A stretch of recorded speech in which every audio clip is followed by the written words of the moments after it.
శారదా చంద్రమౌళీసం రత్నగర్భగణేశ్వరం శంకరంచ ఋష్యశృంగేశం తుంగాం లోకగురూన్ భజే. ఉభయ జగద్గురువుల యొక్క పాదపద్మాలకి నమస్కారం చేసుకుంటూ, అలాగే నాకు జ్యోతిష విద్యను నేర్పిన గురువర్యులు జ్యోతిష బ్రహ్మ కీర్తిశేషులు శ్రీ ఈరంకి సూర్యనారాయణమూర్తి గారు, సూర్యశ్రీ దైవజ్ఞి గారి యొక్క పాదపద్మాలకి నమస్కారం చేసుకుంటూ, ఓం శ్రీ మహాగణాధిపతి నమః, శ్రీ గురుభ్యో నమః, హరి ఓం. వీక్షకులందరికీ నమస్కారం. ఆగస్ట్ మాసమందు ఏ విధమైనటువంటి గ్రహస్థితి ఉండబోతూ ఉన్నది, అలాగే ఆగస్టు నెలలో ఉండేటువంటి కుజగ్రహ మార్పు లేదా శనేశ్వరుని యొక్క వక్రగతి ఫలితము లేదా రవిగ్రహ మార్పు ఇత్యాది ఫలితాలు ద్వాదశ రాశుల మీద ఏ విధమైనటువంటి ప్రభావాన్ని చూపించబోతూ ఉన్నాయి, లేదా ఆ నెల రోజుల పాటు ఏ విధమైనటువంటి గ్రహస్థితి వల్ల ద్వాదశ రాశుల వారు ప్రభావాన్ని పొందబోతూ ఉన్నారు అనేటువంటి విషయాన్ని చాలా క్లుప్తంగా ఈ వీడియో ద్వారా తెలుసుకునేటువంటి ప్రయత్నం చేద్దాం. ముఖ్యంగా ఈ శాస్త్ర సంబంధమైనటువంటి విషయాన్ని అతి పురాణ గ్రంథమైనటువంటి గోచార దర్శిని వంటి ఉత్కృష్టమైనటువంటి గ్రంథం ఆధారంగా పూర్తి శాస్త్ర ప్రమాణాలతోటి ఈ విషయాలన్నింటినీ కూడా చెప్పడం జరుగుతూ ఉన్నది. 18వ తారీఖున సూర్యుని యొక్క మార్పు, ఇప్పటి వరకు కర్కాటక రాశిలోకి ఆయన యొక్క సంచారం సాగింది. 18వ తారీఖున కర్కాటక సంక్రమణాన్ని వదిలిపెట్టి ఆయన సింహరాశిలోకి ఆయన యొక్క సంక్రమణాన్ని ప్రారంభం చేస్తారు. అంటే 18వ తారీఖు నుండి మాసం చివరి వరకు కూడా రవి యొక్క గమనము అనేటువంటిది సింహరాశిలోనే ఉంటుంది.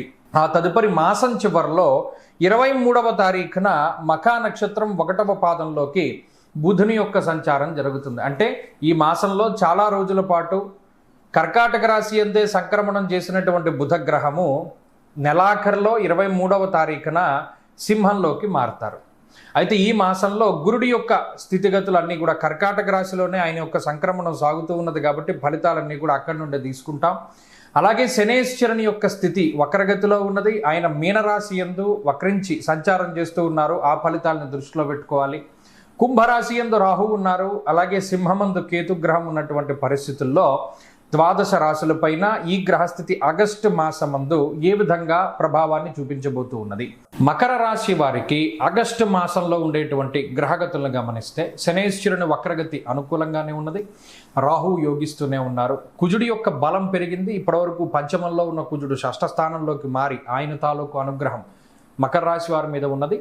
సప్తమంలోనే మిగతా గ్రహాలు అంటే గురుడి యొక్క బలం అదే విధంగా ఉన్నది. సప్తమ రవి, సప్తమ బుధుని యొక్క స్థితి, అష్టమ శుక్రుడు తదుపరి భాగ్యస్థానంలోకి వెళ్ళారు. అంటే యథావత మొత్తం గ్రహాలన్నింటిలో చాలా వరకు యోగించేటువంటి స్థితిగతులే కనబడుతూ ఉన్నాయి. అంటే చెప్పుకోదగ్గ ఇబ్బందులు ఏవి కూడా ఈ మాసంలో లేవు. గతంలో నేను ఒక మాట చెప్పి ఉన్నాను, మకరే మహదైశ్వర్యము అని ఒక 2 నెలల క్రితం చెప్పి ఉన్నాను. చాలామంది దానికి పాజిటివ్గాను నెగిటివ్గాను పగలు రాత్రిలాగే ఇద్దరు ఉన్నారు.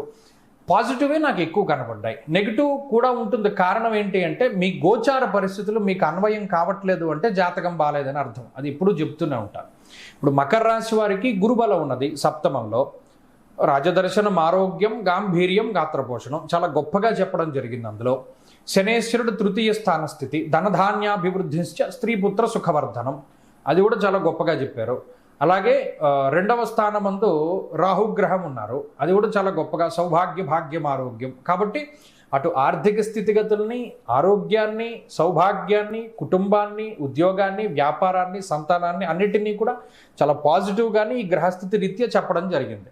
సరే, దీన్ని కొంచెం వ్యతిరేకంగా పనిచేసే గ్రహాలు ఉన్నాయి ఇందులో. ఉదాహరణకు మనం చూస్తే 18వ తారీఖు తర్వాత రవి అష్టమంలోకి వెళ్ళిపోతారు. తర్వాత మాసం చివరిలో అష్టమంలోకి బుధుడు వెళ్తారు. అప్పుడు కొంత వ్యతిరేకమైన గ్రహస్థితులు ఉన్నా, ఇప్పుడు మనం ఏదైనా ఒక తాడును పట్టుకున్నాం, ఆ తాడులో ఒక పోగు తెగిపోయినందువల్ల తాడు మొత్తం ఊడిపోదు కదా. మిగతా పోగులన్నీ కలిపి ఉంటాయి అందులో.